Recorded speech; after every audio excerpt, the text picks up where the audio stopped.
Soleil.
for coming to our show tonight.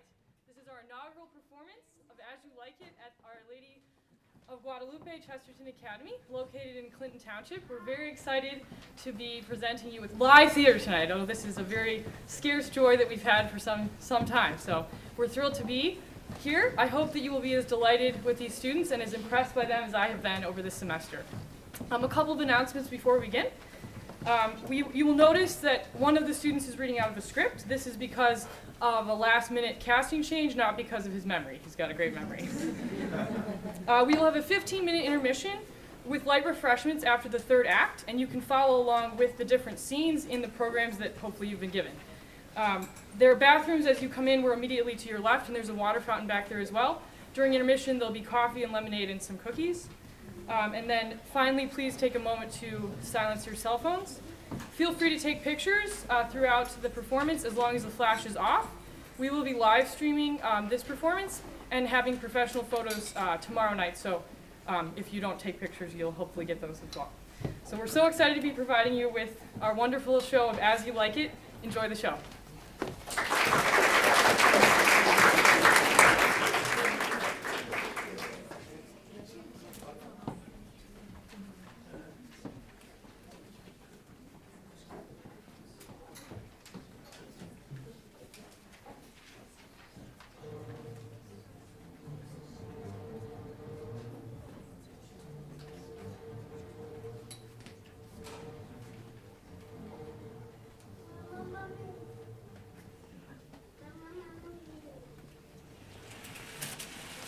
Blow, blow, thou winter wind, thou art not so unkind as man's ingratitude. Hey ho, sing hey ho, unto the green holly. This most friendship is feigning, most loving mere folly.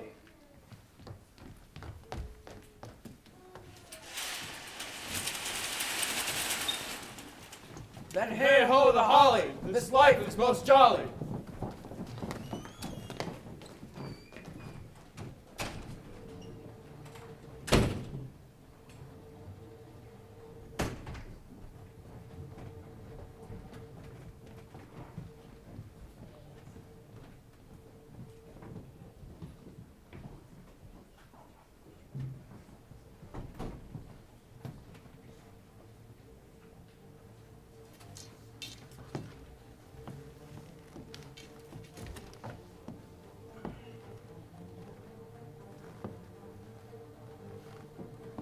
As I remember, Adam, it was upon this fashion, bequeathed me by will, but a poor 1,000 pounds, and, as thou sayest, charged my brother on his blessing to breed me well. For my part, he keeps me rustically at home, or, to speak more properly, stays me here at home unkempt, for call you that keeping, for a gentleman of my birth, that differs little from the stalling of an ox. His horses are bred better, for besides, they are fair with their feeding, they are taught their manage, and, to that end, riders dearly hired. But I, his brother, gain nothing under him but growth, for which his animals on his dunghills are as much bound to him as I. This is it, Adam, that grieves me, and the spirit of my father, which I think is in me, begins to rebel against this servitude. I will no longer endure it, though as of yet, I know no wise remedy how to avoid it. Now, sir, yonder comes my master, your brother. Now, sir, what make you here? Nothing, sir. I am not taught to make anything. What mar you then, sir?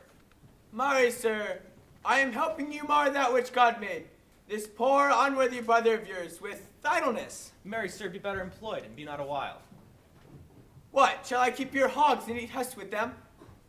What prodigal portion have I spent that I should come to such penury? Know you where you are, sir? Oh, sir, very well. Here on your porch. Know you before whom, sir? I, sir, better than him I am before knows me. I know you are my brother, and in the gentle condition of blood, so you should know me. The courtesy of nations allows you my better in that you are the firstborn. But the same tradition takes not away our blood. Were there 20 brothers betwixt us, I have as much of my father in me as you. I'll bet I confess you're coming before as near as reverence. What boy? Come on, brother, you are too young in this. Wilt thou lay hands on me, villain? I'm no villain. I'm the youngest son of Sir Roland de Boys. He was my father, and he's thrice a villain that says such a father begot villains. But thou not my brother, when I take his hand from thy throat till the southern pulled out thy tongue for saying so. Thou hast railed on thyself. Sweet masters, be patient. Let me for go, those I father's say. remembrance. He had a cord. Well, not till I please. You shall hear me. My father charged you in his will to give me a good education. You have trained me like a peasant, obscuring and hiding from me all the gentlemanlike qualities. Therefore, allow me such exercises as may become a gentleman, or give me the poor lettering my father left me by will. With that, I will go buy my fortunes. And what wilt thou do when that is spent? Beg? Well, sir, get you in. I will not long be troubled with you. I shall have some small part of your will. I pray you leave me. Oh, no further offend you than becomes me for my own good. Be with him, you old dog. Is old dog my reward? Most true. I lost my teeth in your service. God be with my old master. He would have never said such a word. Is it even so? Begin you to grow upon me. I will physic your rankness, and yet give no 1,000 crowns neither.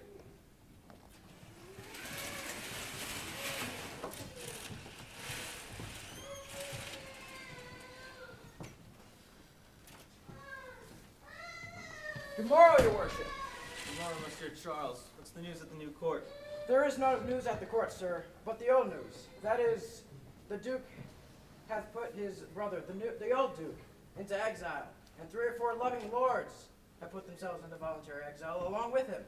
Do you know if Rosalind, the Duke's daughter, be banished with her father? Oh, no, for the Duke's daughter,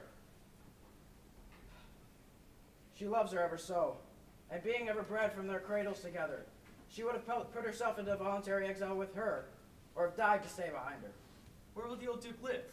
They say he's already in the forest of Arden, and many merry men with him. They live like the old Robin Hood of England, and they say many young gentlemen flock to him every day to fleet their time carelessly, as they did in the Golden World. What, do you wrestle tomorrow before the new Duke? Marry I do, sir, and I came to acquaint you with a matter. I am given secretly to understand that your brother Orlando hath the disposition to come in disguise against me tomorrow to try a fall. Your brother is but young and tender, and for your love, I would loathe to foil him. I held myself notice of my brother's purpose, Aaron, and have by underhand means labored to dissuade him from it. But he is resolute. I tell thee, Charles, he is the stubbornest young fellow in all of Germany, a secret and villainous contriver against me, his natural brother. Therefore, use thy discretion. I am heartily glad I came hither to you. If he come tomorrow, I'll give him his payment. But if you ever go alone again, I'll wrestle for prize no more. And so, God keep your worship. Goodbye, good Charles. Now will I stir this gamester. I hope I shall see an end of him, for my soul, yet I know not why, hates nothing more than he. He's gentle, never schooled and yet learned, full of noble device of all sorts enchantingly beloved, and indeed so much so in the heart of the world and of my own people, who know him best, that I am altogether misprized. But it shall not be so long. This wrestler shall clear all. Nothing remains but that I kindled the boy thither, which now I'll go about.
Rosalind. You merry? Dear Celia, I show more mirth than I am mistress of, and would you yet I were merrier. Unless you could teach me to forget a banished father, you must not learn me how to remember any extraordinary pleasure. Herein, I see thou lovest me not with the full weight that I love thee. If my uncle, thy banished father, had banished thine uncle, the Duke my father, so thou hadst happened still with me, I could have taught thy love to take thy father for mine. So wouldst thou, if the truth of thy love to me were so righteously tempered as mine is to thee? Well, I will forget the condition of my state to rejoice in yours. You know my father hath no child but I, nor none is like to have, and truly when he dies, thou shalt be his heir. From what thy father has taken away from thy father perforce, I will render thee again in affection, by my honor I will. When I break that oath, let me turn monster. Therefore, my sweet Rose, my dear Rose, be merry. From henceforth, I will, cousin, devise sports. Let me see. What think you of falling in love? Marry, I prithee do, to make sport withal. But love no man in good earnest, nor no further in sport. Neither with safety of a pure blush, thou mayest in honor come off again. Ta-da! Oh, now, whither wander you? Mistress, you must come away to your father. Were you made the messenger? No, by mine honor.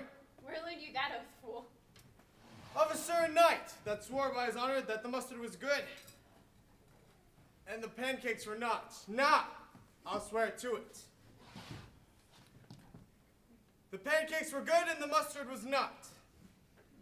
And yet was not the knight forsworn. How prove you that in the great heap of your knowledge? Aye, Mary, now unmuzzle your wisdom. Stand you both forth now, stroke your chins, and swear by your beards that I am a knave. By her beards, if we had them, thou art. By my knavery, if I had it, then I were. But if you swear by that is not, you are not forsworn. No more was this knight swearing by his honor, for he never had any. Or if he had, he would have sworn it all away before he ever saw those pancakes or that mustard.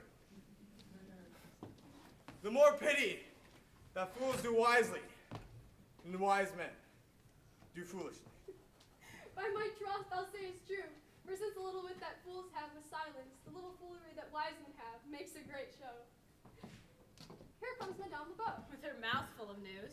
which she'll put on us as pigeons feed their young. And then shall we be news crammed? All the better, we shall be the more marketable. Bonjour, Madame LeBeau, what's the news? Fair princess, you've lost much good sport. Sport of what color? Of what color, madame? How shall I answer you? As wit and fortune will. Or as the destinies decrees. Well said, that was laid on with a trowel. Nay, if I keep not my rank. Thou losest thy old smell. You amaze me, ladies. I would have told you of much good wrestling, which you have lost sight of. Yet tell us the manner of the wrestling. I will tell you the beginning, and if it please your ladyships, you may see the end. For the best is yet to do, and here, where you are, they are coming to perform it. The eldest of the three wrestled with Charles, the Duke's wrestler, which in a moment threw him over and broke 3 of his ribs, so that there was little hope of life left in him. So he served the second, and so the third. Yonder they lie, the poor old man, their father, taking such pitiful dole over him, that all the beholders take part with weeping. Alas. But what is this sport, madame, that the ladies have lost? Why this that I speak of? Thus men may grow wiser every day. It is the first time I've heard that breaking of ribs was a sport for ladies. For I promise thee. But is there any else that longs to see this broken music in his sides? Is there yet another dotes upon rib breaking? Shall we see this wrestling, cousin? You will if you stay here, for here is the place appointed for the wrestling, and they are coming to perform it. Yonder, sure they are coming. Let us now stay and see it.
since the youth will not be entreated his own peril in his forwardness. Is yonder the man? Even he, madame. Alas, he is too young, yet he looks successfully. How now, daughter and cousin, are you crept hither to see the wrestler? Aye, my liege, so please you give us leave. You will take little delight in it. I can tell you there are such odds in the man. In pity of the challenger's youth, I would fain dissuade him.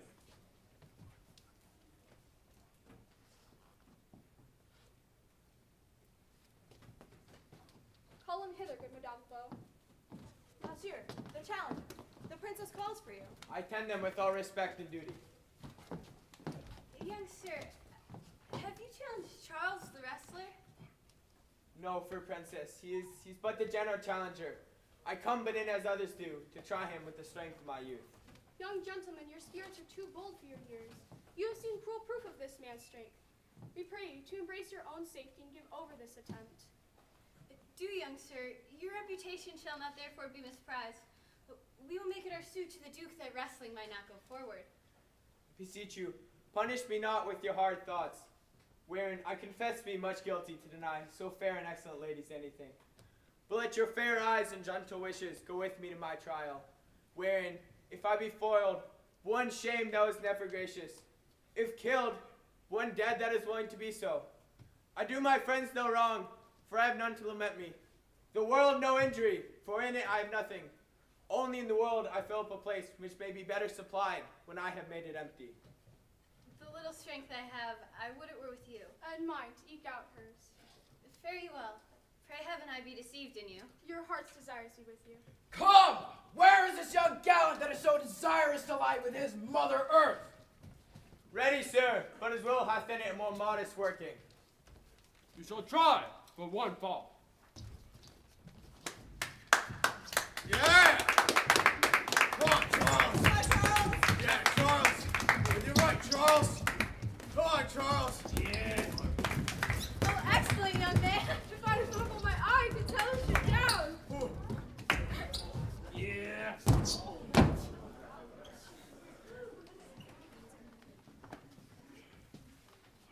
How dost thou, Charles? He cannot speak, my lord.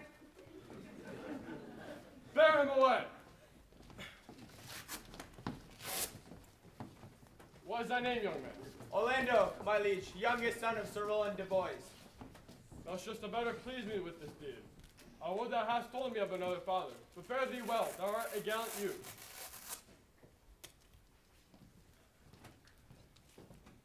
Gentle cousin, let us go thank him and encourage him. My father's rough and envious disposition sticks me at heart. Sir, you're well deserved.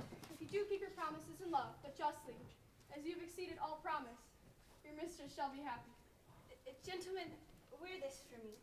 One out of suits with fortune that could give more, but that her hand lacks means. Fare you well.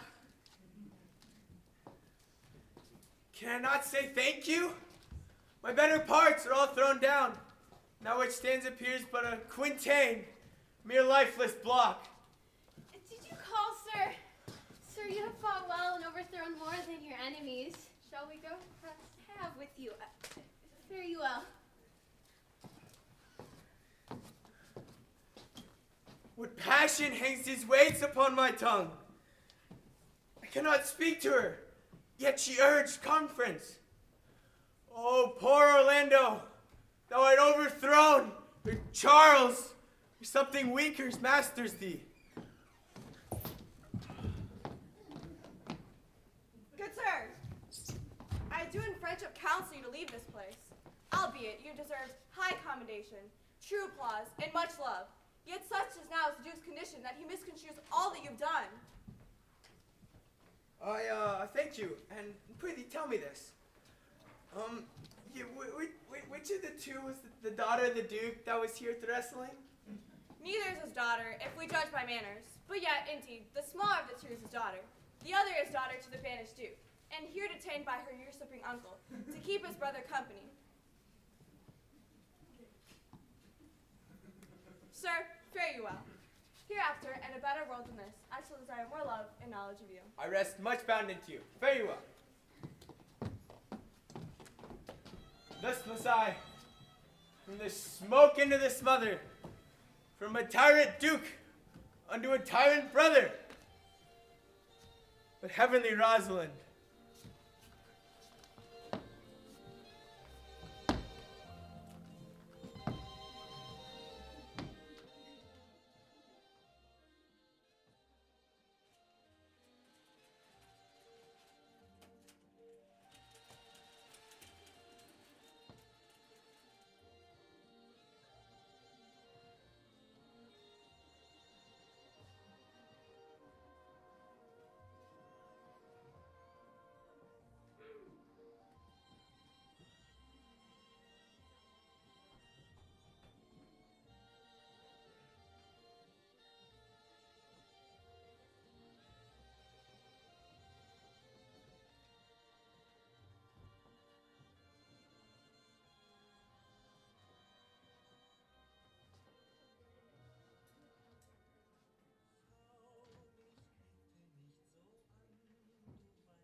Why, cousin, why, Rosalind, keep it at mercy, not a word?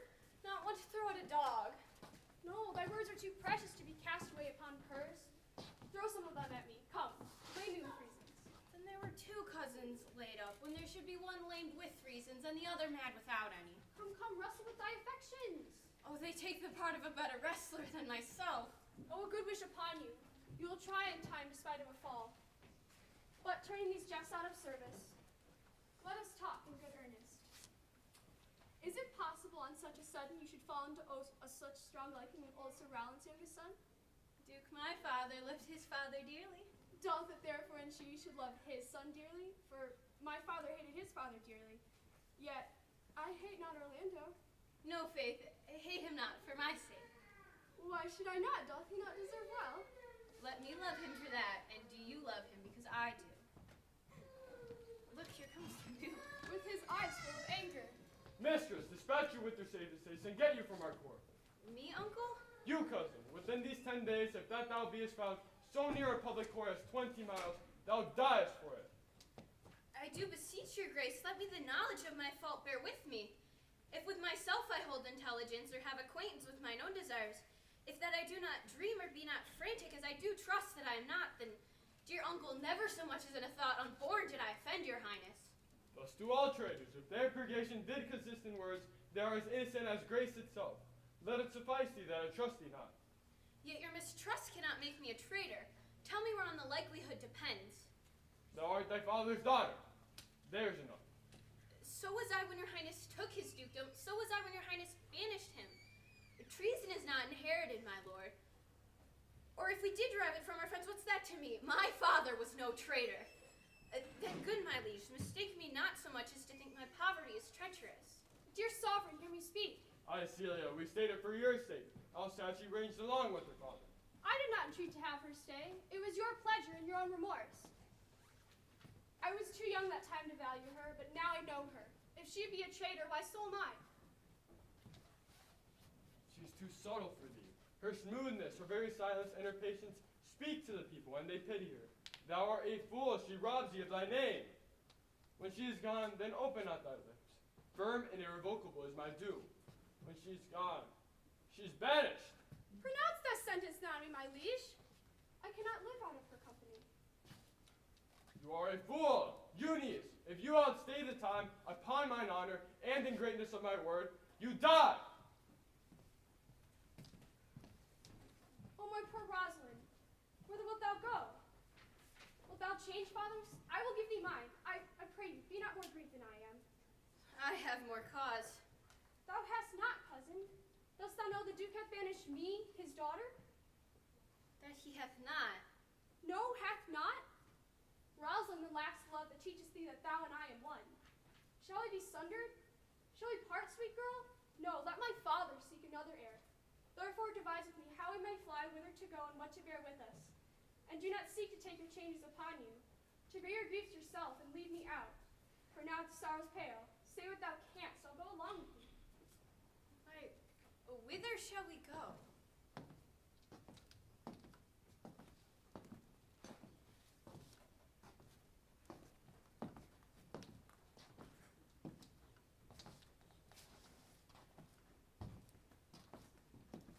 Seek my uncle in the forest of Arden. Alas, what danger will it be to us maids as we are to travel forth so far? Beauty provoketh thieves sooner than gold.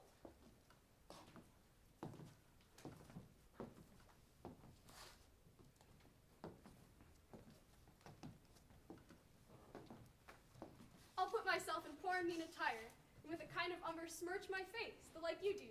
So shall we pass along and never stir assailants. Were it not better, because I am more than common tall, that I did suit me all points, like a man? What shall I call thee when thou art a man? I'll have no worse a name than Jove's own page. Therefore, look you call me Ganymede. But what will you be called? Something that hath a reference to my estate. No longer Celia, but Aliena. But cousin, what if we essayed to steal that clownish fool out of your father's courts? Would he not be a comfort to our travels? He'll go over the wide world with me. Leave me alone to move him. Now go. We in content to liberty and not to banishment.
Hath not old custom made this life more sweet than that of painted pomp?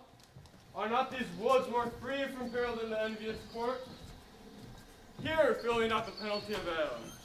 The season's different as the icy fang, and the churlish chiding of the winter's wind, which when it blows and bites upon my body, I smile and say, this is no flattery. These are counselors, which feelingly persuade me what I am. Sweet are the uses of adversity. In this our life, exempt from public hunt, find tongues in trees, books in the running brooks, sermons in stones, and good in everything. I would not change it. Happy is your grace that can translate the stubbornness of fortune into so quiet and so sweet a style.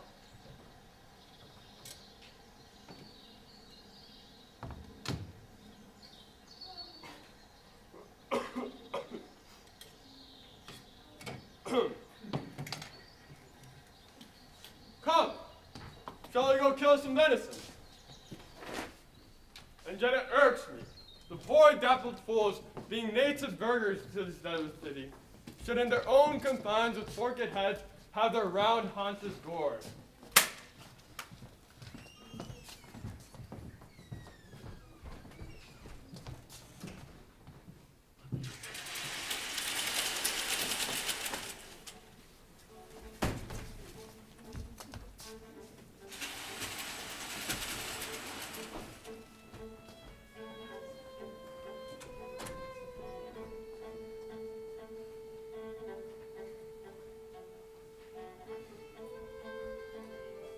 Who's there?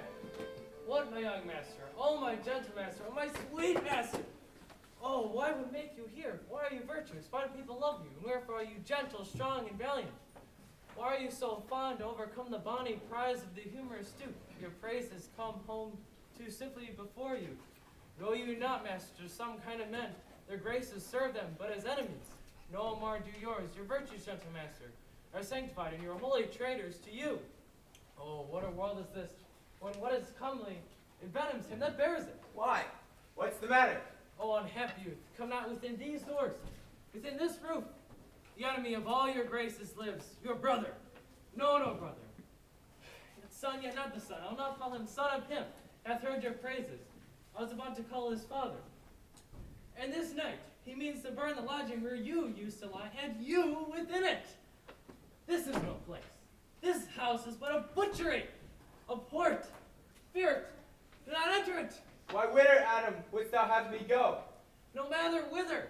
So you come not here. What, would you have me go and beg my food, with a base and boisterous sword, and force a thievish living on the common road? This I will not do, do what I may, yet this I cannot do, do what I will. I rather will subject me to the malice of my diverted blood and bloody brother. But do not so. I have 500 crowns, the thrifty hire saved unto your father, when service in my old limbs lie lame, and unregarded age and quarters thrown. Take that, and he that doth raven speed, providently caters for the sparrow. Be comfort to my age. Here is the gold. All this I give you. Let me be your servant. Let me go with you. I will do the services of a younger man in all your businesses and necessities. O good old man, how well in thee appears the constant service of the antique world. None will sweat for duty, not for me. Thou art not for the fashion these times. Where none will sweat but for promotion, and even having that do choke their service up, even with the having. It is not so with thee. Come, we'll go along together, and ere we have thy youthful wages spent, we'll light upon some settled low content. Master, go on, and I will follow thee to the last grasp with truth and loyalty.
it be possible that no man saw them?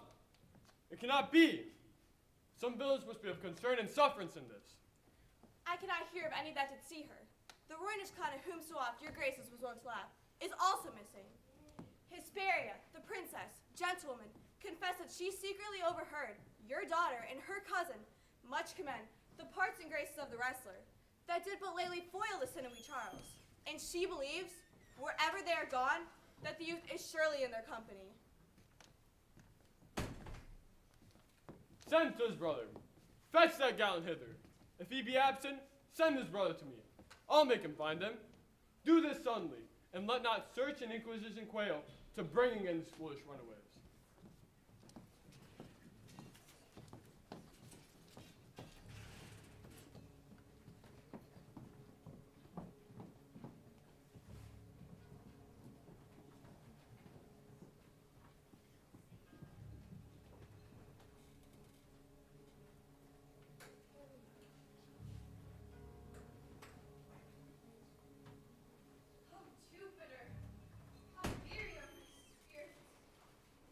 I care not for my spirits, if my legs were not so weary.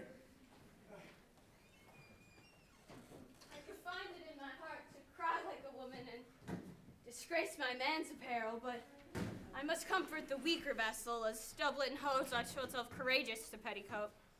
Therefore, courage, Guadalupe. I pray you, I cannot go no further.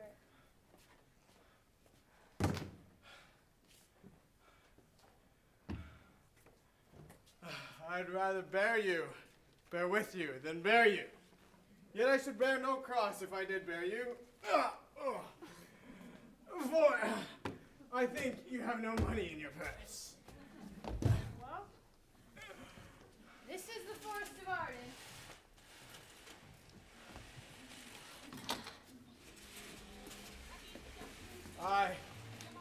Now I am an Arden. And the more fool I, when I was at home, I was in a better place. I'd be so good, Touchstone. Look you who comes here. A young man and an old and solemn talk. Why, that is the way to make her scorn you still. O Corin, that thou knowest how I do love her. Partly guess, for I've loved ere now. No, Corin, being old, thou canst not guess. Though in thy youth thou wast as true a lover as ever sighed upon a midnight pillow. But if thy love were ever like to mine, as sure I think, did never man love so, how many actions most ridiculous hast thou been drawn to by thy fantasy? Into 1,000. But that I have forgotten. Oh, thou didst then never love so heartily. If thou rememberest not the slightest folly that love did make thee run into, thou hast not loved.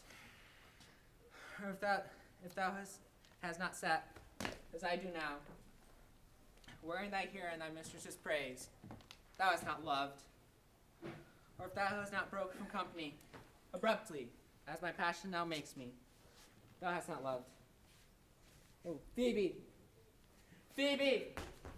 Phoebe! Alas, poor shepherd, in searching of thy wound, I have by hard adventure found mine own. And I might. I remember when I was in love, I broke my sword upon a stone and bid him take that for her coming a night to Jane's smile. We that are true lovers run into strange capers. But all is moral in nature, and so all nature in love is moral in folly. Thou speakest wiser than thou art ware of. Nay, I never beware of my own wit, till I break my shins gainst it. Jove, this shepherd's passion is much upon my passion. And I mind, but it grows something stale with me. I pray you, one of you question yon man. If he for gold will give us any food, I almost faint to die. Hola, you clown. He's fool, he's not thy kinsman. Who calls? You're better, sir. Also they very wretched. Peace, I said. Good even to you, friend.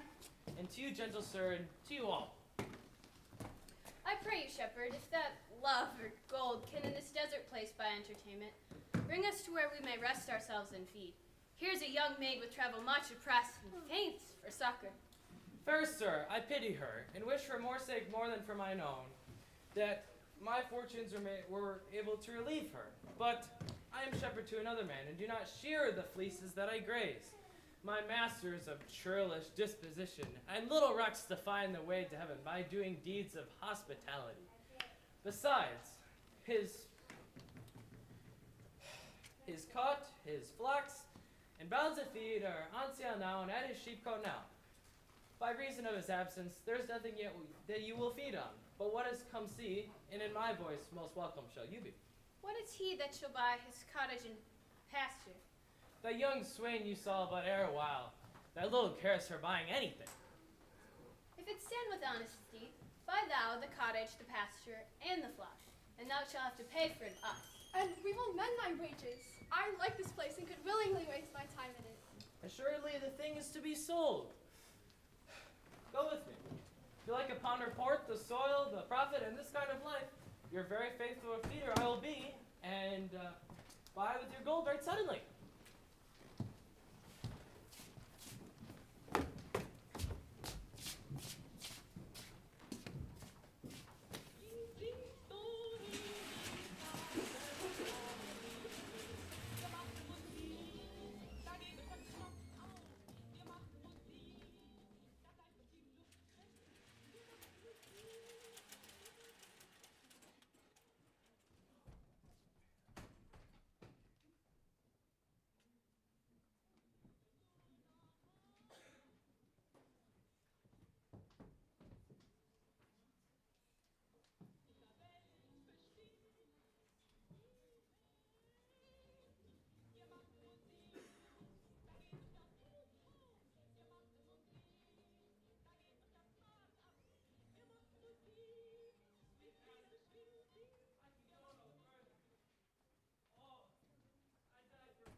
No greater heart in thee? Cheer a little. Comfort a little. Live a little. Come. I will be here with thee presently, and if I bring thee not something to eat, I give thee leave to die. But if thou diest before I come, thou art a mocker of my labor. Come. Thou shalt not die for lack of food if there anything live in this desert place. Oh.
How now, monsieur? What a life is this?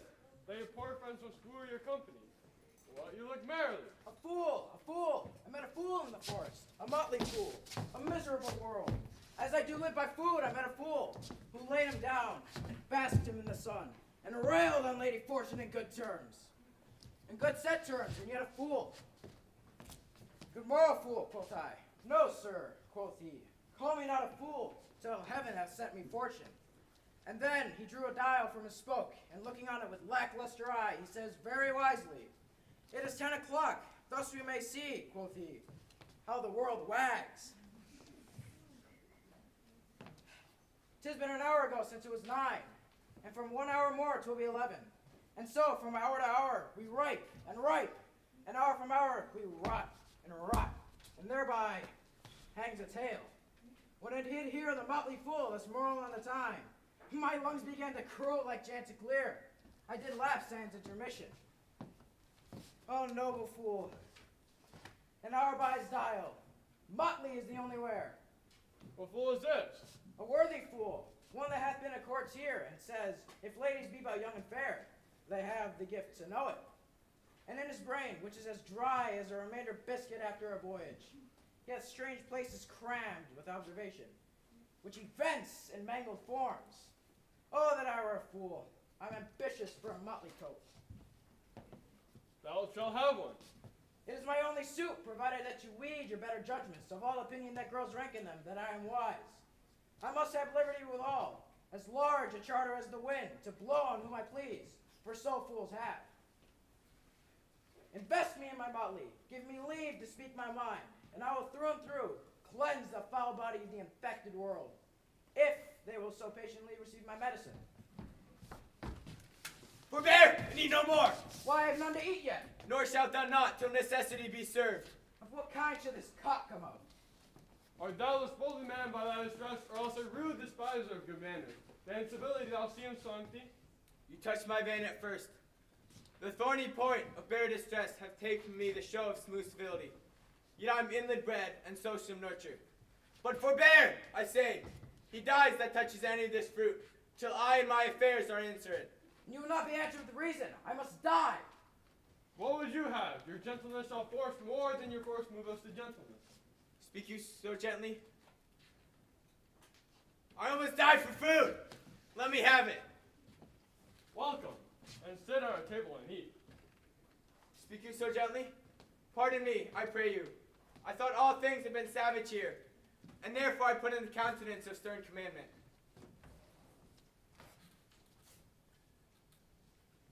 True is it that we have seen better days, and have with holy bell been knolled to church, and sat at good men's feast, and wiped our eyes of drops that sacred pity hath engendered. And then sit you down in gentleness, and take upon command what help we have, that to your wanting may be ministered. Then but forbear your food but a little while, whilst, like a doe, I go find my fawn, and give it food. There is an old poor man, who after me hath many weary step, limped in pure love, till he be sufficed, oppressed with two weak evils, age and hunger. I will not touch a bit. Go find him out, and we will waste nothing till you return. I thank you, and be blessed for your good comfort.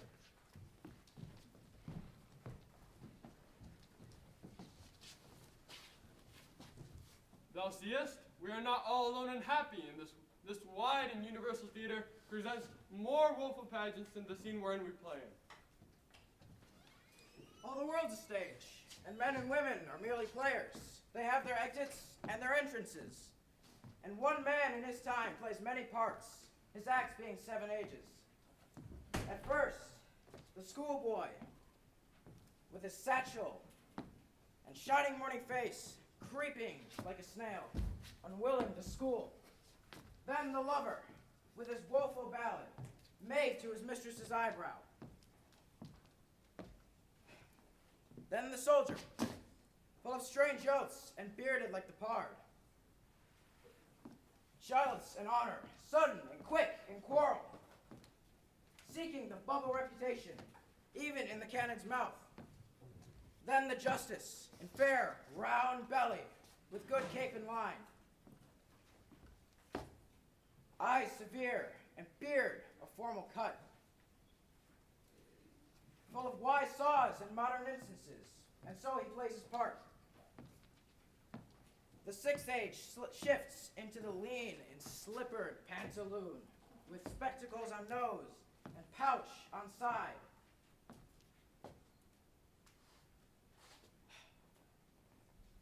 Last scene of all, which ends this strange, eventful history, is second childishness and mere oblivion, sans teeth, sans eyes, sans taste, sans everything.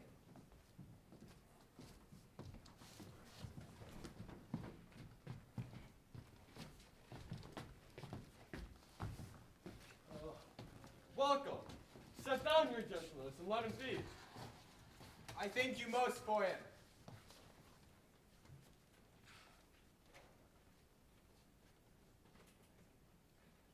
So how do you need? I scarcely can speak to thank you for myself. Welcome.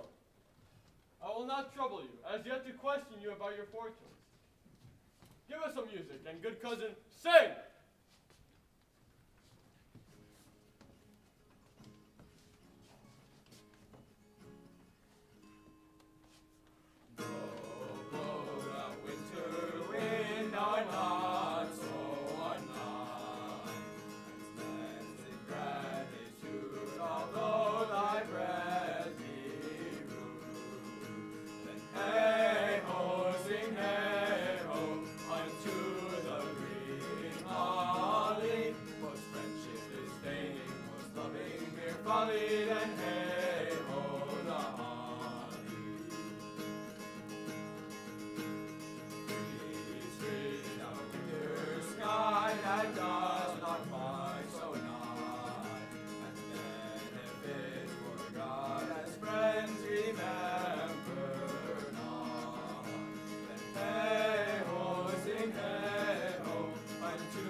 If that you were the good Sir Roland's son, as you have whispered faithfully you were, I'm the Duke that loves your father.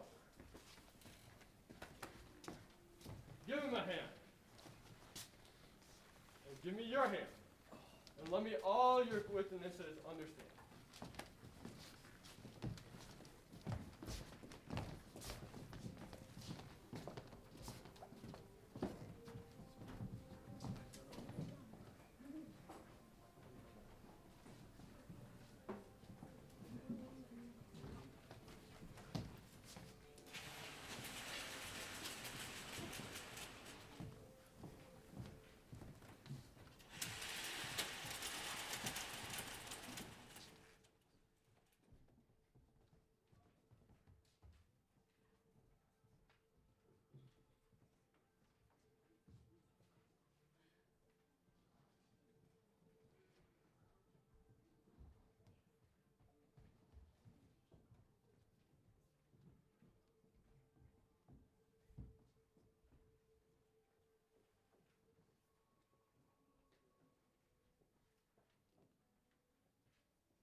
Not seen him since?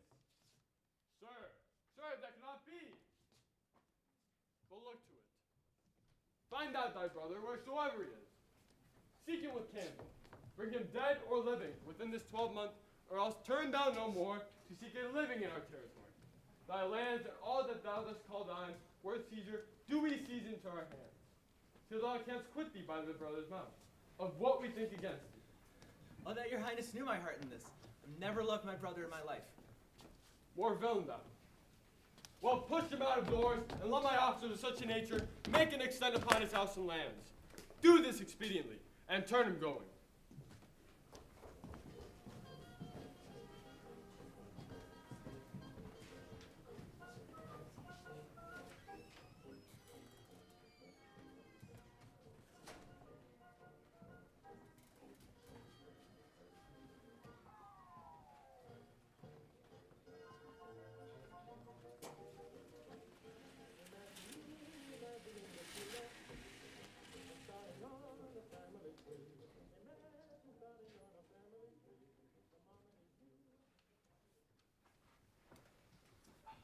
Hang there, my verse, in witness of my love.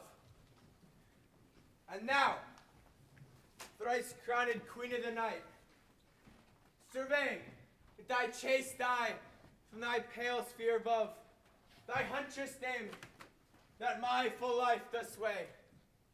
O Rosalind, these trees shall be my books, and in their barks my thoughts are character, that every eye which in this forest looks shall see thy virtues witnessed everywhere. Run! Run, Orlando, and hang on every tree the fair, the chaste, and the unexpressive she.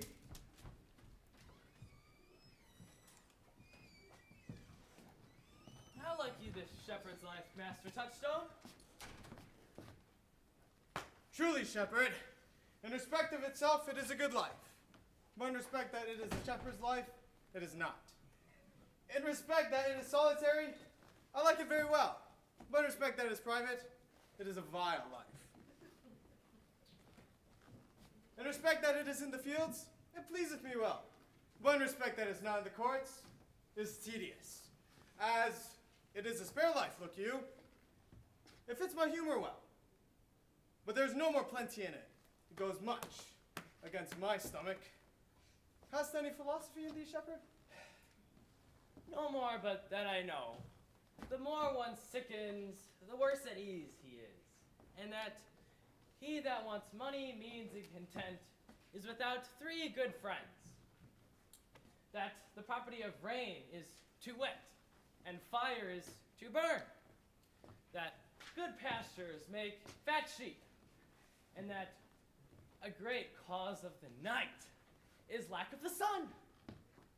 And that he that hath learned know it by nature nor art may complain of good breeding or comes of a very dull kindred. Such a one is a natural philosopher. Wast ever in court, shepherd? No, truly. Truly. Then thou art damned. Nay, I hope. No, truly, thou art damned. Like an ill roasted egg. All on one side. For not being at court, your reason. Why? If thou never wast in court, thou never sawest good manners. And if thou never sawest good manners, then thy manners must be wicked. And wickedness is sin. And sin is damnation. Truly, thou art in a parlous state, shepherd. Not a whit, Touchstone. Those that are of good behavior at the court are as ridiculous as the behavior of the country is most mockable at the court. You told me that you salute not at the court, but you kiss your hands. That courtesy would be uncleanly if courtiers were shepherds.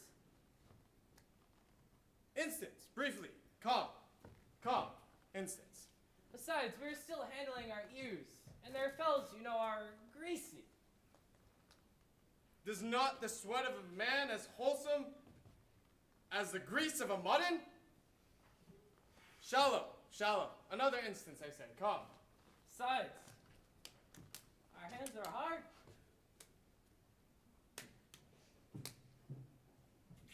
Your lips shall feel them the sooner. Shallow again. Another instance. You have too courtly a wit for me. I'll rest. And wilt thou rest damned? God help thee, thy shallow man! God make an incision in thee! Thou art wrong! Sir, I am a true laborer. I earn that I eat. I get that I wear. I owe no man hate. I envy no man's happiness. Glad of other men's goods, content with my heart. And the greatest of my pride is to see my ewes graze and my lambs suck. If thou beest not damned for this, I cannot see how thou should escape.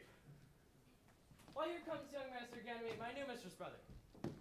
From east to western end, no jewel is like Rosalind. Her worth being mounted on the wind, through all the world bears Rosalind.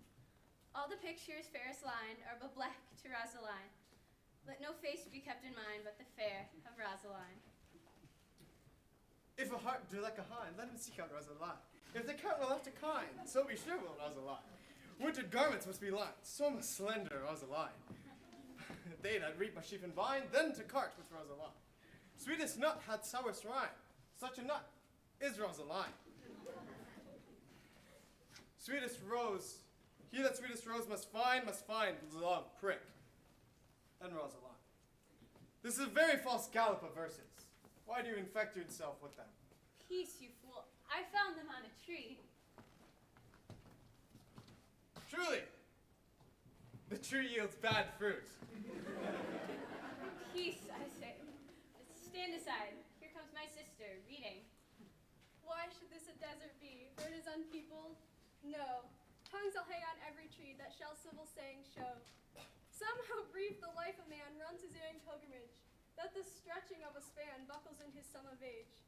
Some have violated vows twixt the souls of friend and friend, but upon the fairest boughs or at every sentence end, will I, Rosalinda, write, teaching all that read to know the quintessence of every sprite. Heaven would little show, heaven would that she these gifts should have, and I to live and die her slave. O most gentle Jupiter, what tedious homily of love have you wearied your parishioners withal, and ever cried, have patience, good people? How now? Back, friends. Shepherd, go off with him a little. Straw? Come, shepherd, we must make an honorable retreat, though not with bag and baggage, but with script and scrippage. Didst thou hear these verses? Oh yes, I heard them all, and more too, for some of them had in them more feet than verses would bear. That's no matter, the feet might bear the verses. Aye, but the feet were lame and could not bear themselves without the verse, and therefore stood lamely in the verse. But dost thou wonder how thy name should be hanged and carved upon these trees? Troy, who hath done this? Is it a man? And a chain that you once wore about his neck. Change you color. I prithee who? Oh, Lord, Lord, it is a hard way for friends to meet. But mountains may be removed with earthquakes and so encounter. Nay, but who is it? Is it possible? Nay, I prithee now with the most petitionary vehemence, tell me who it is. Oh, wonderful, wonderful, and wonderful, wonderful, get it out of all whooping! Good my complexion. Dost thou think though I'm comparison like a man, I have a doublet and hose in my disposition? Is he of God's making? What manner of man? Is his head worth a hat, or his chin worth a beard? Nay, he hath but a little beard. Why, God will send more if the man will be thankful. Let me stay the growth of his beard, if thou delay me not the knowledge of his chin. It is young Orlando, who tripped up the wrestler's heels and your heart, both in an instant. Nay, but the devil take mocking. Speak sad brow and true, maid. I think cost is here. Orlando? Orlando! Alas the day. What shall I do with my doublet and hose? What did he when thou sawest him? What said he? How looked he? Where and when he? What makes he here? Did he ask for me? How parted he with thee? When shalt thou see him again? Answer me in one word. You must borrow me Gargantua's mouth first. To say I and no to these particulars is more than an answer in a catechism. But doth he know I'm in this forest and in man's apparel? Looks he as freshly as he did the day he wrestled. It is easy to count atomies as to resolve the propositions of a lover. But take a taste of my finding him and relish it with good observance. I found him under a tree like a giraffed acorn. It may well be called Jove's tree when it drops forth such fruit. Give me audience, good madame. Proceed. There he lay, stretched along like a wounded knight. Though it be a pity to see such a sight, it well becomes the ground. Cry holla to thy tongue, it curvets unreasonably. He was furnished like a hunter. Ominous he comes to kill my heart. I would sing my song without a burden, thou bringest me out of tune. Do you not know I am a woman? When I think I must speak. With the sweet Sayan. Bring me out. Soft, comes he not here? 'Tis he, slink by and note him. I thank you for your company, but good faith, I had as lief have been alone myself. And so had I, but yet, for fashion's sake, I thank you too for your society. God be with you. Let's meet as little as we can. I do desire we may be better strangers. And I pray you mar no more trees with writing love songs in their bark. I pray you mar no more my verses with reading them ill-favoredly. Rosalind is your love's name? Yes, just.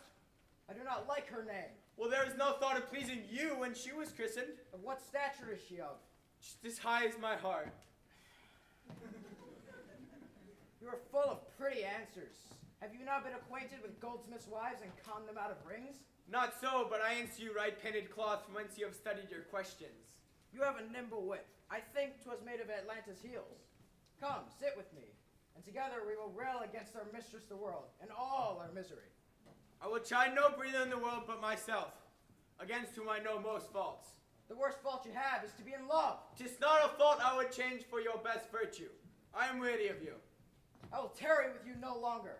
Farewell, good Signor Love. Adieu, good Monsieur Melancholy. I will speak to him like a saucy lackey, and under that habit play the knave with him. Do you hear, Forester? Very well. What would you? I pray you, what is so clock? You should ask me what time of day. There's no clock in the forest. Then there's no true lover in the forest, though sighing every minute and groaning every hour would detect the lazy foot of time as well as a clock. What do you, pretty youth? With the shepherdess, my sister, here in the skirts of the forest, like fringe upon a petticoat. Are you a native of this place? As the coney you see dwell where she is kindled. Your accent is something finer than you could purchase and so remove the dwelling. I have been told so of many. But indeed, an old religious uncle of mine taught me to speak, who was in his youth an inland man, one that knew courtship far too well, for there he fell in love. I think that I'm not a woman to be touched with so many giddy offenses, as he hath generally taxed their whole sex withal. What were some of the charges he laid to the offense of women? They were none principal, they were all like one another, as halfpence are, every one fault seeming monstrous, till his fellow fault came to match it. I prithee, recount some of them. No, I will not cast away my physic, but on those that are sick. There is a man haunts the forest that abuses our young plants, hangs odes upon hawthorns and elegies on brambles, all, forsooth, deifying the name of Rosalind. If I could meet that fancy monger, I would give him some good counsel, for he seems to have the, quote, tedium of love upon him. I am he that is so love-shaped. I prithee, tell me your remedy. There is none of my uncle's marks upon you. He taught me how to know a man in love, in which cage of rushes I am sure you are not prisoner. What were his marks? A lean cheek, which you have not. A blue eye sunken, which you have not. A beard neglected, which you have not, although I pardon you for that, for simply your having a beard is a younger brother's revenue. Then your hose should be ungarnered, your bonnet unbanded, your shoe untied, your sleeve unbuttoned, and everything about you demonstrating careless desolation. But you are no such man. You are rather point devising your accoutrements as loving yourself than seeming the lover of any other. Fair youth, I would I could make thee believe I love. Me believe it. You may as soon make her that you love believe it, which I warrant she is apter to do than confess she does. That is one of the points in which women still give the lie to their consciences. But in good sooth, are you he that hangs the verses on the trees wherein Rosalind is so admired? I prithee, by the white hand of Rosalind, I am he, that unfortunate he. But are you so much in love as your rhymes speak? Neither rhyme nor reason can express how much. Love is merely a madness, and I tell you, deserves as well a dark house and a whip as madmen do. And the reason why they are not so punished and cured is that the lunacy is so ordinary that the whippers are in love too. Yet I profess curate by counsel. Did you ever cure any so? Yes, one, and in this manner. He was to imagine me, his love, his mistress, at which time would I, being but a moonish youth, be effeminate, changeable, longing and liking, proud, fantastical, shallow, inconstant, full of tears, and full of smiles. For every passion something, and for no passion truly anything. As boys and women are, for the most part, cattle of this color, would now like him, and now loathe him. Then we... then spit at him that I drave my suitor from his mad humor of love to a living humor of madness, which was to forswear the full stream of the world and live in a nook merely monastic. And thus I cured him. And in this way shall I take upon me to to clean your liver as clean as a sound sheep's heart, so that there shall not be one spot of love in it. I would not be cured, youth. I would cure you if you would but call me Rosalind and come every day to woo me. Now, by the faith of my love, I will. Tell me where it is. Go with me to it, and I will show you. And by the way, you shall tell me where in the forest you live. Will you go? With all my heart, good youth. Nay, you must call me Rosalind. Come, sister, will you go?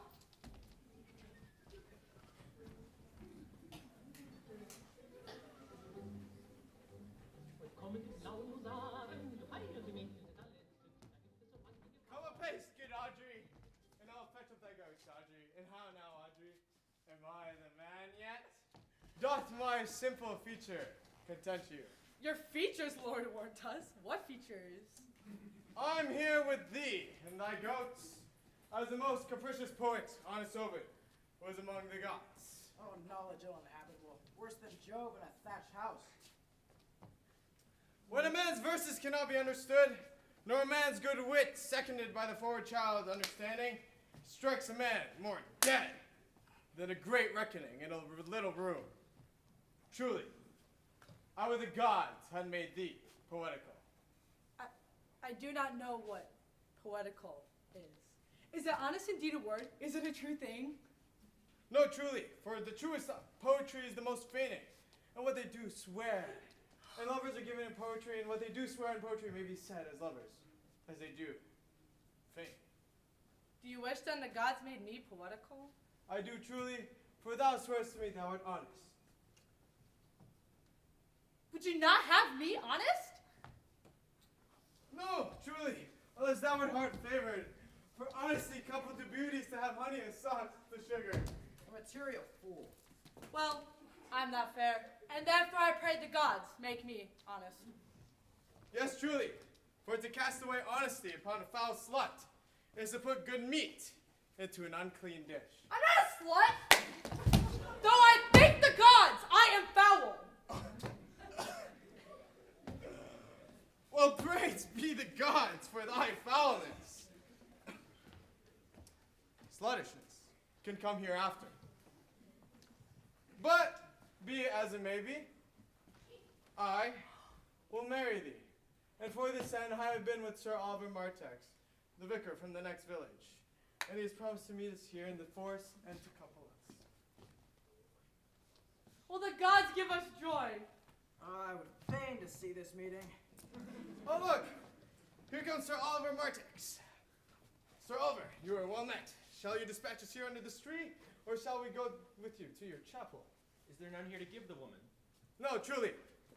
I will not take her upon gift of any man. No, truly, she must be given or the marriage is not lawful. Proceed, proceed. I will give her. Good evening to you, monsieur, what you call it. God help you for your last company. I am very glad to see you. Even a toy in hand here, sir. Will you be married, Motley? As the ox has his bow, the horse her curb, and the falcon her bells. And so, a man had his desires. And will you, being a man of your breeding, be married under a bush like a beggar? Get you to church and have a good priest that can tell you what marriage is. He will but join you together as they join wainscot. And then one of you will prove a shrunk panel, and like green timber, warp. I am not in the mind to be married of him than of another, for he's not like to marry me well, and not being well married. Well, it'll be a good excuse hereafter to leave my wife. Then go thou with me, and let me counsel thee. Come, Audrey. We must be married, or we will live in Baudry. Farewell, Master Oliver. 'Tis no matter. Ne'er a fantastical knave of them could flout me out of my calling.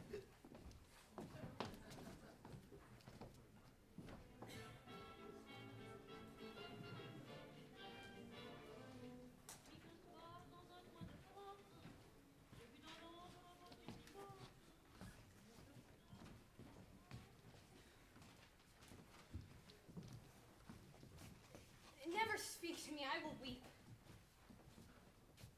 I prithee, yet have the grace to consider that tears do not become a man.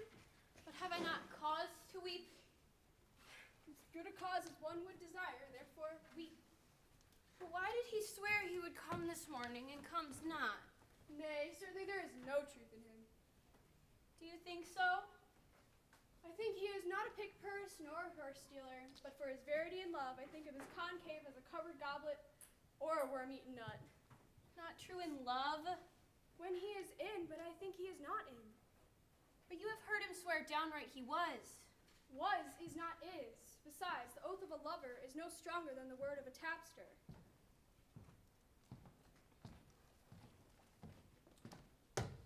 Mistress and master, you have often inquired after the shepherd who complained of love, who you saw sitting by me on the turf, praising the proud and disdainful shepherdess. Well, and what of him? If you have seen a pageant truly played between the pale complexion of true love and the red glow of scorn and proud disdain, go hence a little, and I'll conduct thee if you will mark it. Oh, come, let us remove. The sight of lovers feedeth those in love. Bring us to this sight, and you shall say, I'll prove a busy actor in their play.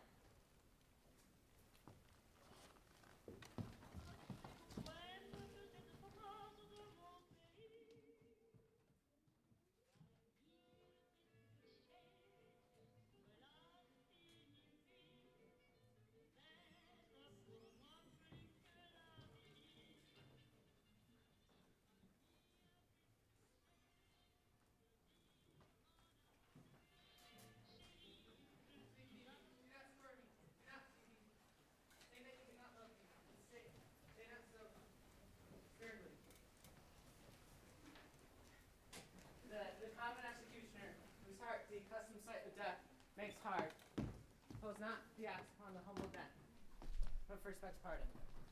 Will you be sterner than he that dies and lives by bloody drops? I would not be thy executioner. I fly thee, for I would not injure thee. Thou tellest me there is murder in mine eyes. 'Tis pretty sure and very probable that eyes that are the frailest and softest things, who shut their coward gates at Adam, should be called tyrants, butchers, murderers. Now I do frown in youth on my heart.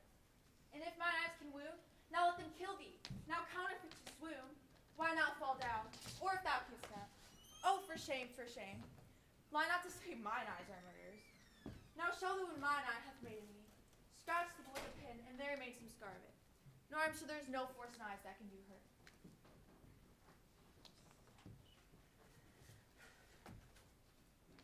Oh dear Phoebe, if ever, as that ever may be near, you meet some fresh cheek, power of fancy, then shall you know the wounds invisible that love's keen arrows make. But till that time, come not thou near me. And when that time comes, afflict me with thy mocks, pity me not. As till that time I shall not pity thee. And why, I pray you, who might be your mother, that you insult, exalt, and all at once over the wretched, with though you have no beauty, is by my faith I see no more in you than without candle may go dark to bed. Must you therefore be proud and pitiless? Why, what needs this? Why do you look on me? I see no more in you than in the ordinary of nature's sail work. Odds my will, I think she means to tangle my eyes too. But hope not after it, proud mistress. 'Tis not your inky brow, your blonde silk hair, your bugle eyeballs, nor your cheek of cream that can entame my spirits to your worship. You foolish shepherd, wherefore do you follow her, like foggy south puffing with wind and rain? You are 1,000 times properer a man than she a woman. 'Tis such fools as you that makes the world so full of ill-favored children. 'Tis not her glass, but you that flatters her, and out of you she sees herself more proper than any of her lineaments can show her. But mistress, know yourself, down on your knees, thank heaven, fasting for a good man's love. For I must tell you friendly in your ear, sell while you can, you are not for all markets. Cry the man mercy, love him, take his offer. Foul is most foul, being foul to be a scoffer. So take her to thee, shepherd. Sweet youth, I pray you chide a year together. I'd rather hear you chide than this man woo. He's fallen in love with her foulness, and she'll fall in love with my anger. If this be so, as fast as she answers thee with frowning looks, I'll sauce her with bitter words. Why look you so upon me? For no ill I bear you. I pray you, do not fall in love with me, for I am falser than vows made in wine. Besides, I like you not.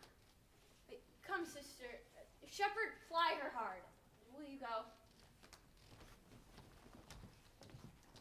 Said shepherd, now I find myself might. Whoever loved that lived not at first sight. Sweet Phoebe, How it sayst thou, Silvius? sweet Phoebe, pity me. Why, I'm sorry for thee, gentle Silvius. Whatever sorrow is, relief would be. If you do sorrow my grief and love, by giving love your sorrow and my grief were both extermined. Thou hast my love, is not that neighborly? I would have you.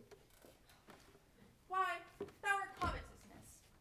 Silvius, the time was that I hated thee, and yet it is not that I bear thee love. But since thou canst talk of love so well, thy company, which erst was irksome to me, I will endure and employ thee too. But do not look for further recompense than thine own gladness, that thou art employed. Loose now, and then a scattered smile, and that will live upon. Knowest thou the youth that spoke to me erewhile? Not very well, but I have met him oft, and he hath bought the cottage and the bounds that the old harlot once was master of. Think not I love him, though I ask for him. 'Tis but a peevish boy, yet he talks well. Who would cry for words? Yet words do well, when he that speaks them pleases those that hear. It is a pretty youth, not very pretty, but sure he's proud, and yet his pride becomes him. He'll make a proper man. The best thing in him is his complexion. Faster than his tongue did make offense, his eye did heal it up. He's not very tall, yet for his years he's tall. His legs but so-so, and yet 'tis well. There be some women, Silvius, had they marked him in parcels as I did, would have gone near to fall in love with him. But for my part, I love him not, nor hate him not, and yet I have more cause to hate him than to love him. For what had he to do to chide at me?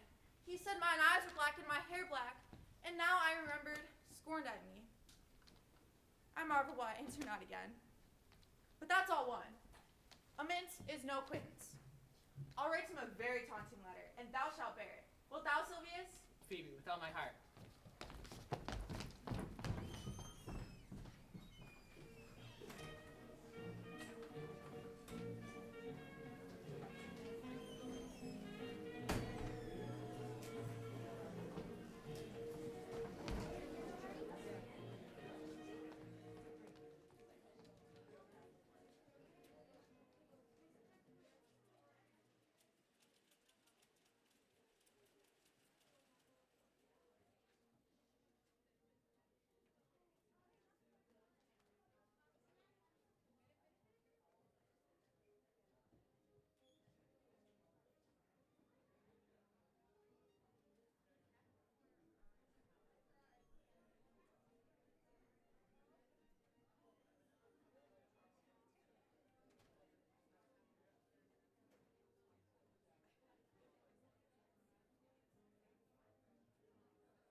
pretty youth. Let me be better acquainted with thee. They say you are a melancholy fellow. I am so. I do love it better than laughing. Those that are in extremity of either are abominable fellows and betray themselves to every modern censure worse than drunkards. Why, 'tis good to be sad and to say nothing. Why then 'tis good to be a post. I have neither the scholar's melancholy, which is emulation, nor the musician's, which is fantastical, nor the courtier's, which is ambitious, nor the soldier's, which is proud, nor the lawyer's, which is politic, nor the lady's, which is nice, nor the lover's, which is all of these. But it is a melancholy of mine own, a compilation of all my travels. Traveler. By my faith, I fear you have great reason to be sad, for I fear you have sold your own lands to see other men's. Then to have seen much and to have nothing is to have rich eyes and poor hands. Yeah, I've gained my experience. And your experience makes you sad. I had rather have a fool to make me merry than experience to make me sad, and to travel for it too. Good day and happiness, dear Rosalind. Nay, God be with you, and you speak in blank verse. Farewell, Monsieur Melancholy. Why, how now, Orlando? Where have you been all this while? You, a lover, and you serve me such another trick. Never come in my sight more. My dear Rosalind, I come within an hour of my promise. Nay, and you be so tardy. I had as lief be wooed of a snail. Of a snail.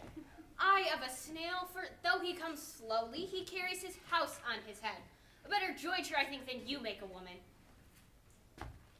But come, woo me, for now I'm in a holiday humor and like enough to consent. What would you say to me now, and were I your very, very Rosalind? I would kiss before I spoke.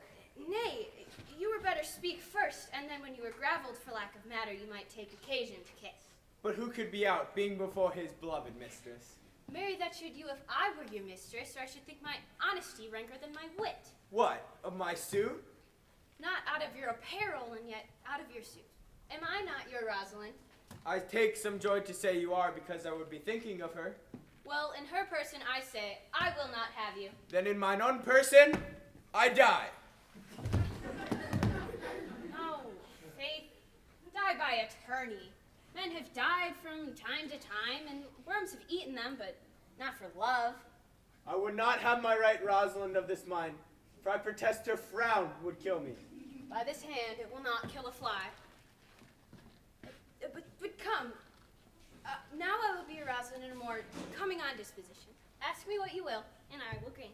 Then love me, dear Rosalind. Yes, faith will I. Fridays and Saturdays and all. And wilt thou have me? Aye, and 20 such. What sayest thou? Are you not good? I hope so. Why then, can one desire too much of a good thing? Come, sister, you shall be the priest and marry us. Give me your hand, Orlando. What do you say, sister? I cannot say the words. You must begin, will you, Orlando? Go to, will you, Orlando, have to wife this Rosalind? I will. Aye, but when? Why, now, as fast as she can marry us. Then you must say, I take thee, Rosalind, for wife. I take thee, Rosalind, for wife. Now, tell me how long you would have her after you have possessed her. Forever and a day. Say a day without the ever. No, Orlando. Men are April when they woo, December when they wed. Maids are May when they are maids, but the sky changes when they are wives. I will be more jealous of thee than a Barbary cock pigeon over his hen, more clamorous than a parrot against rain, more newfangled than an ape, more giddy in my desires than a monkey. I will weep for nothing like Diana in the fountain, and I will do that when thou art disposed to be merry. And I will laugh like a hyena, and that when you are inclined to sleep. Will my Rosalind do so? By my life, she will do as I do. But she is wise. Or else she would not have the wit to do this. For these 2 hours, my dear Rosalind, I must leave thee. Alas, dear love, I cannot lack thee 2 hours. I must attend the Duke at dinner, but by 2 o'clock I will be with thee again. Aye, go your ways, go your ways. I knew what you would prove. My friends told me as much, and I thought no less. That flattering tongue of yours won me. 'Tis but one castaway, and so, come, death. 2 o'clock is your hour. Hi, sweet Rosalind. By my troth, and in good earnest, so God mend me, by all pretty oaths that are not dangerous, if you break one jot of your promise, or come 1 minute behind your hour, I will think you the most pathetical break promise, the most hollow lover, and the most unworthy of her you call Rosalind, that may be chosen out of the gross band of the unfaithful. Therefore, beware my censure, and keep your promise. With no less religion than thou art indeed my Rosalind. So, adieu. You have simply just misused our sex in your love. Oh, cuz, my pretty little cuz, that thou didst know how many fathom deep I am in love. But my affection hath an unknown bottom, like the Bay of Portugal. Or rather bottomless, for as fast you pour affection in, it runs out. No, that same wicked bastard of Venus, that blind rascally boy that was begot of thought, conceived of spleen, and born of madness. Let that blind rascally boy be judge of how deep I am in love. I'll tell the Aliena, I cannot be out of sight of Orlando. I'll go find a shadow and sigh till he come. And I'll sleep.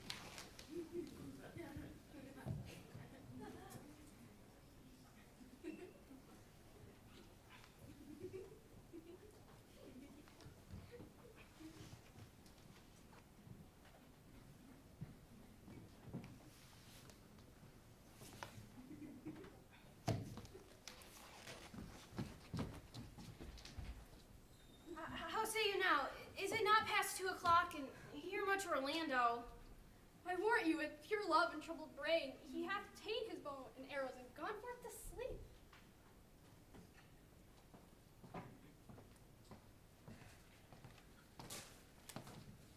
My earnest to you, fair youth. My gentle Phoebe did bid me give you this.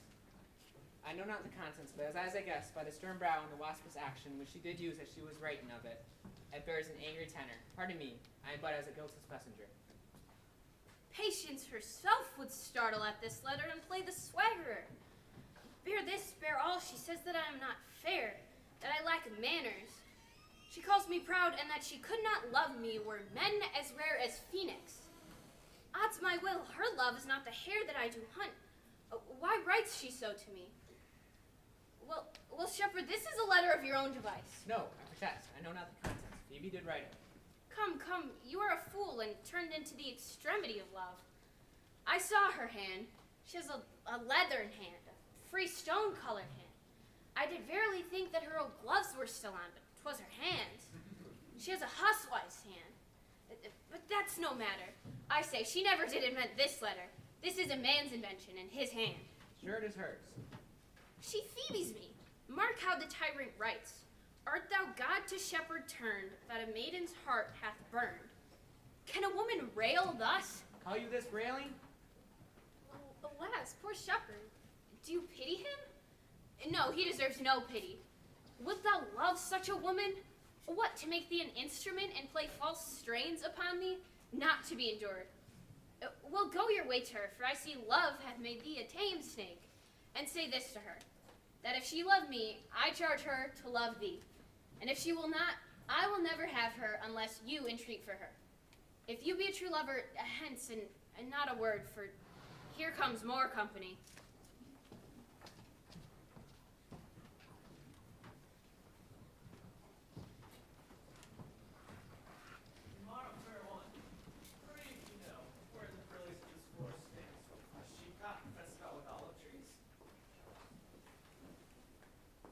West of this place, down in the neighboring bottom, the rake of oysters left the murmuring stream will bring you to the place.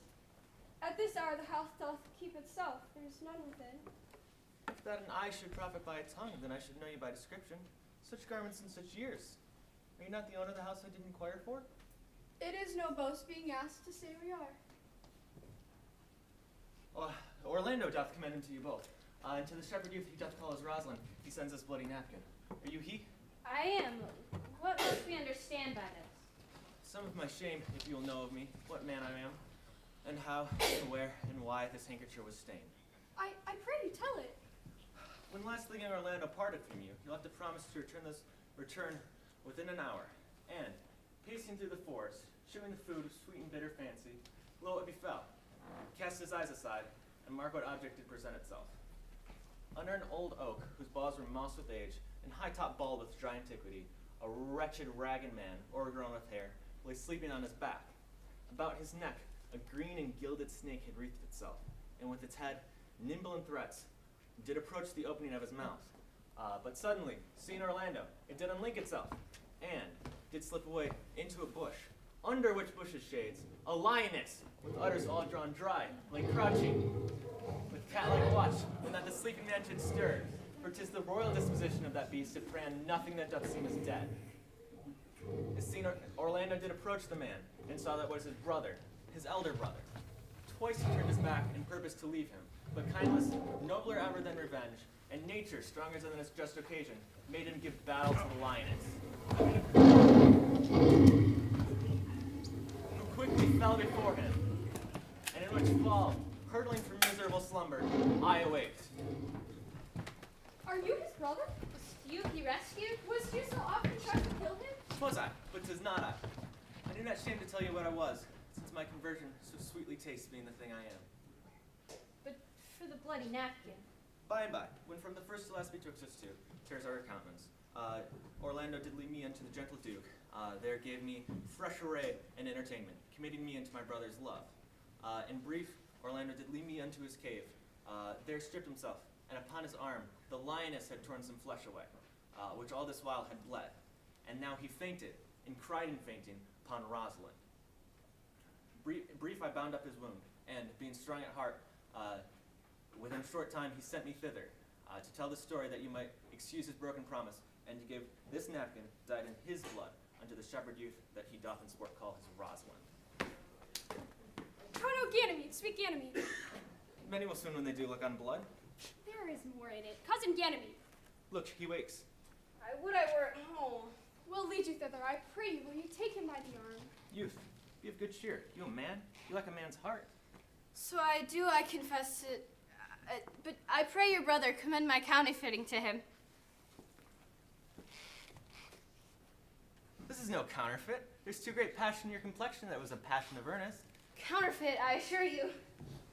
Well then, counterfeit, be a man. So I do, but I, faith, I should have been a woman by right. Come, you look paler and paler. Pray you draw homeward. Good sir, go with us. That I will, for I must bear answer back. I pray you excuse my brother, Rosalind. I shall devise something, but I pray you commend my counterfeiting to him.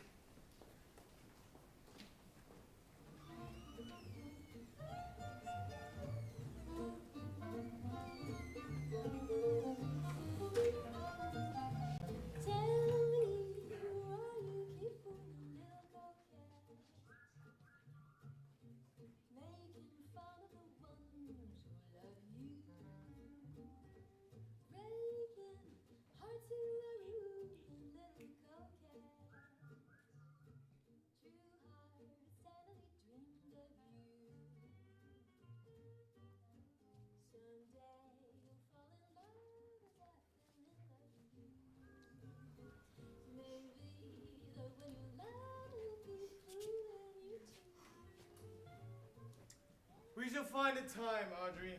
Patience, gentle Audrey. Faith, the priest was good enough for all the old gentlemen saying.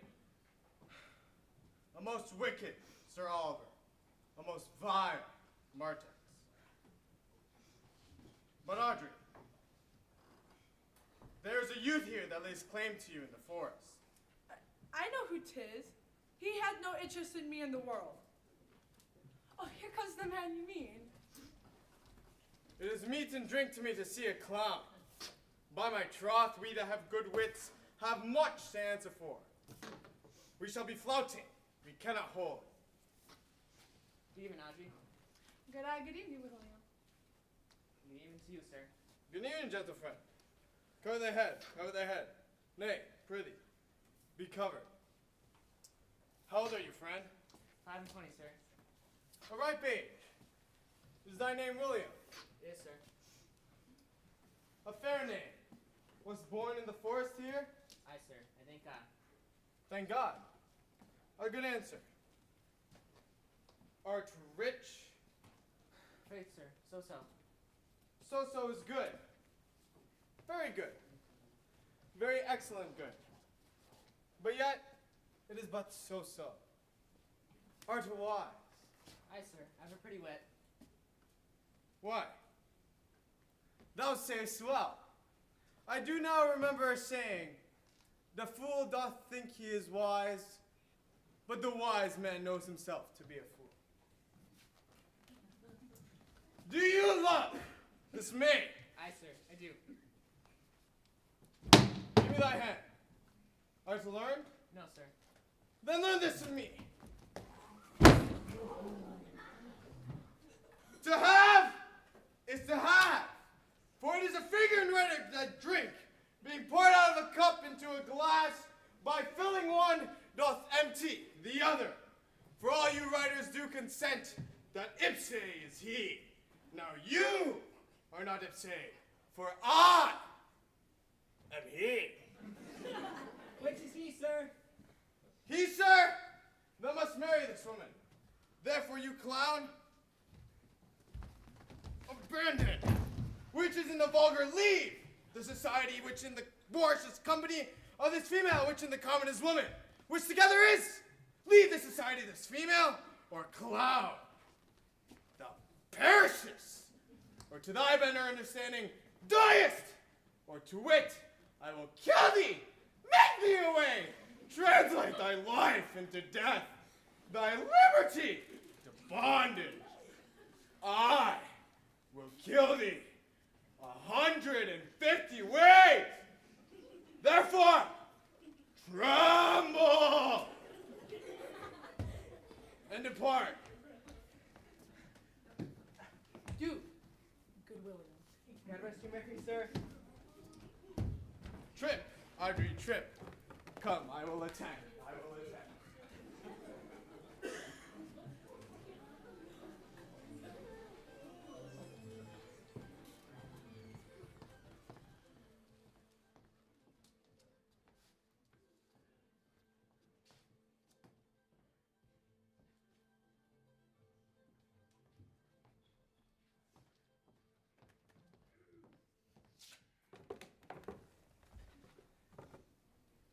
Is it possible that on so little acquaintance you should like her, that, but seeing, should love her, and loving, woo, and wooing, she should grant?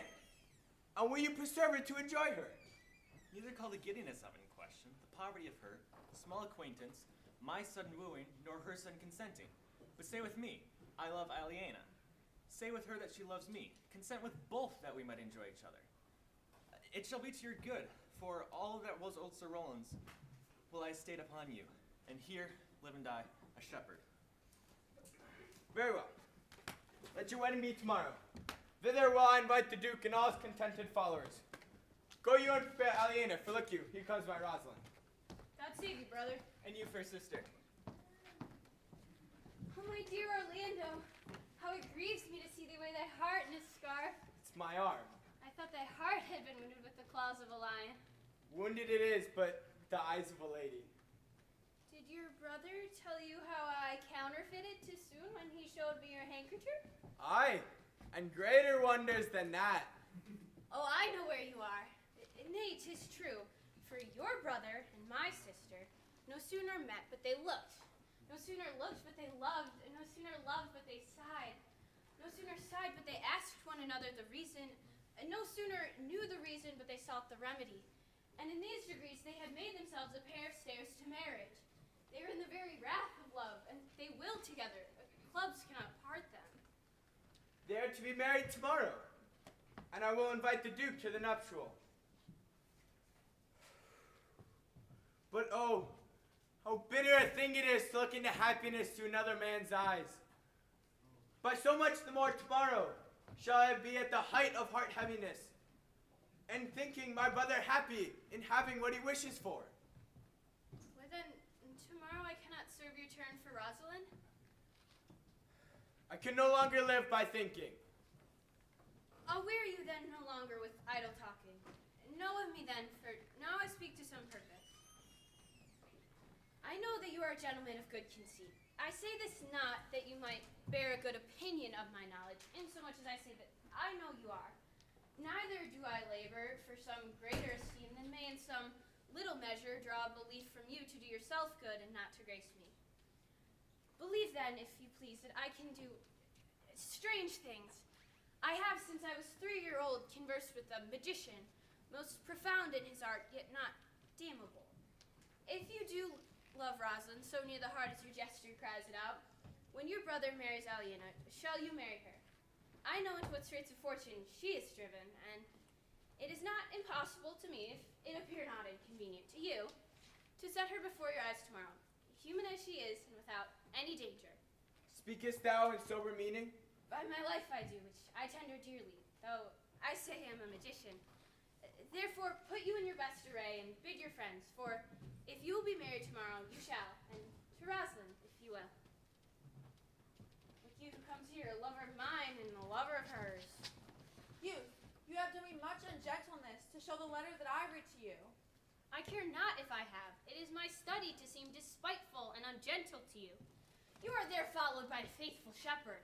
Look upon him, love him. He worships you. Good shepherd, tell this youth what 'tis to love. It is be all made of sighs and tears, and so I am for Phoebe. And I for Ganymede. And I for Rosalind. And I for no woman. It is be all made of faith and service, and so I am for Phoebe. And I for Ganymede. And I for Rosalind. And I for no woman. It is be all made of fantasy, all made of passion, and all made of wishes, all adoration, duty, and observance, all humbleness, all patience and impatience, all purity, all trial, all observance, and so I am for Phoebe. And I for Ganymede. And I for Rosalind. And I for no woman. If this be so, why blame you me to love you?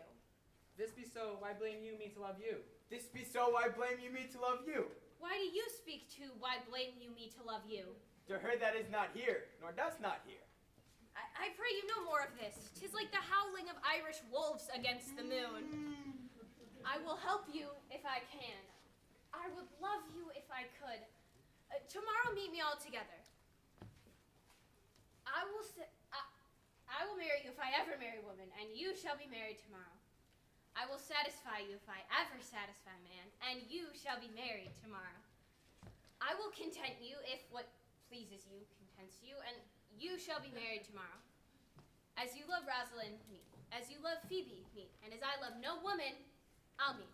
So fare you well. I have left you commands. I'll not fail if I live. Nor I. Nor I.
Dost thou believe, Orlando, that the boy can do this all that he hath promised? I sometimes do believe, and sometimes do not. As those that fear they hope, and know they fear. I do remember it in the shepherd voice, some lively touches of my daughter's favor. My lord, the first time that I saw him, methought he was a brother to your daughter. But my lord, this boy is forest born, and hath been tutored in the rudiments of many desperate studies by his uncle, whom he rumors to be a great magician obscured in the circle of this forest. There's sure another flood toward, and these couples are coming to the ark. Here comes a pair of very strange beasts, in which all tongues are called fools.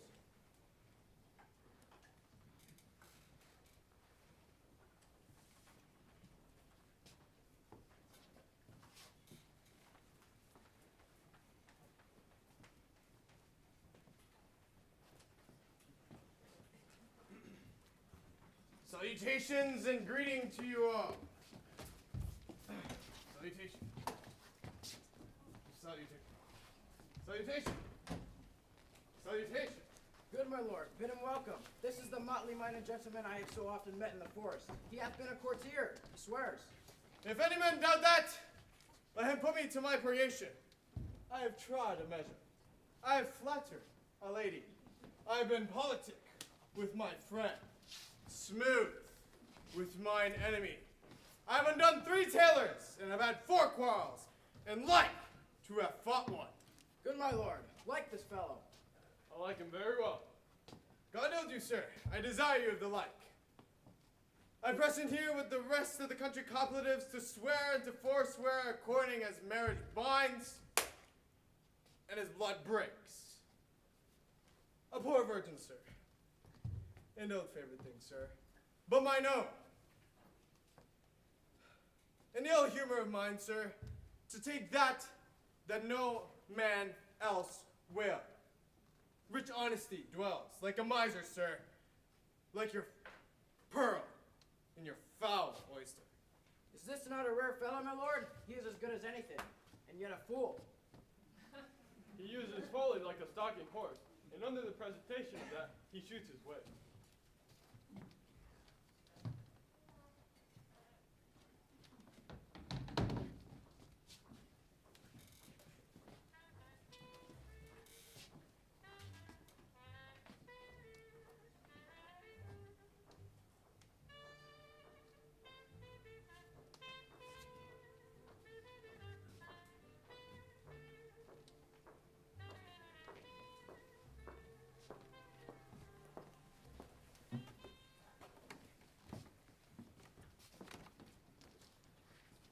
I give myself to you, for I am yours.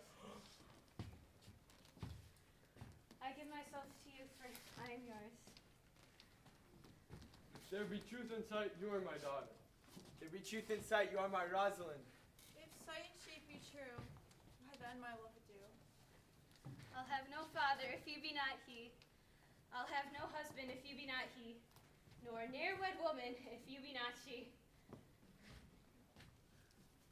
Peace, ho! I bar conclusion. 'Tis I must make conclusion. Of these most strange events, here's 8 that must take hands to join in Hymen's band. If truth hold true content, you and you no cross shall part. You and you are heart and heart.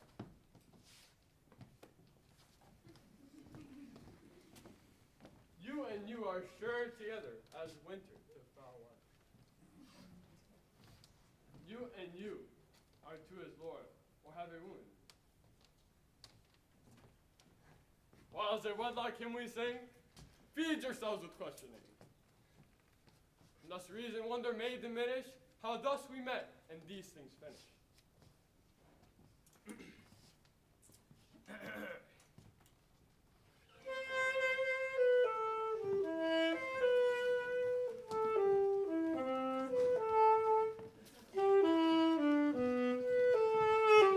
Let me have audience for a word or two. I bring tidings to this fair assembly. Duke Frederick, hearing how that every day men of great worth restored to this forest, addressed by a mighty power, which are on foot in his own conduct, purposely to take his brother here and put him to sword. And to the skirts of this wild wood he came, where after meeting with an old religious man, after some question, he was converted. Both from his enterprise and from the whole world, his crown bequeathing to the banished brother, and all their lands restored to them again, that were with him in exile. This to be true, I do engage my life. Welcome, madam. First in this forest, let us do those ends that were well begun and well begot. And after every of this happy number that have endured true days and nights with us, shall share the good of a returning fortune. Meantime, forget this newfound dignity, and fall into our rustic revelry. All brides and bridegrooms sing.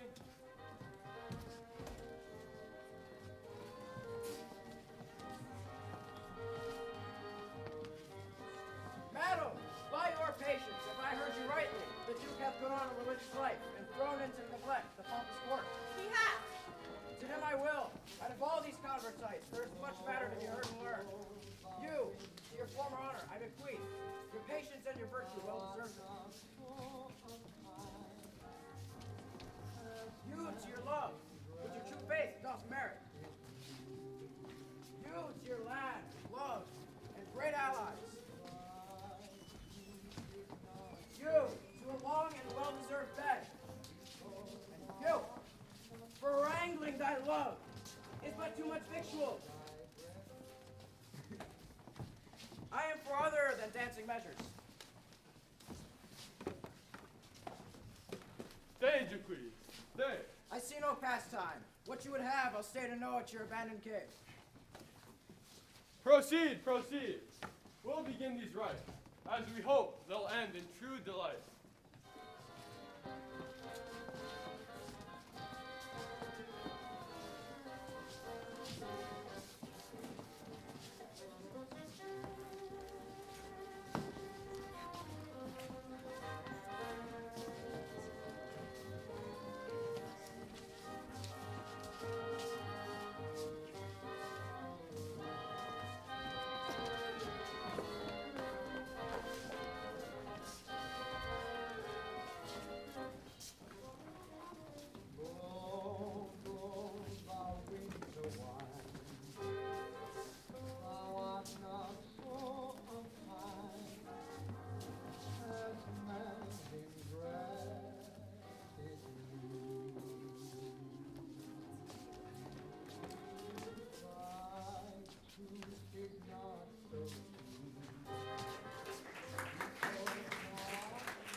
Not the fashion to see the lady the epilogue, but 'tis no more handsome than to see the lord the prologue.